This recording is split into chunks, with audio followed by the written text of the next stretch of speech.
ఆహారం అనగానే శరీర పోషణకు అనుకుంటాము. కానీ ఒక్కసారి దీర్ఘంగా ఆలోచన చేసి చూడండి.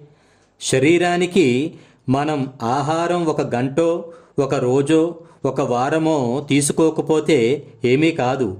కానీ మన మైండ్కి ఇవ్వవలసిన ఆహారాన్ని క్వాలిటీ చూసుకోకుండా ఇస్తే మన నాశనంతో పాటు సమాజ నాశనం కూడా తీవ్రంగా ఉంటుంది. దీనికి పెద్దగా లాజిక్స్ అవసరం లేదు. మన కడుపుకు ఎలాంటి ఆహారం తీసుకుంటే మనం కంఫర్ట్గా ఆరోగ్యంగా ఉండి దీర్ఘాయువు పొందుతామో దానికి 1,000,000 రెట్లు బెస్ట్ ఫుడ్ని మైండ్కి ఇవ్వాలి. ఎందుకంటే చెత్త ఆహారం వలన శరీరం చెడిపోయినట్లే చెత్త ఆలోచనల వలన మైండ్ చెడిపోయి మనిషిగా మన ఉనికిని నాశనం చేస్తుంది.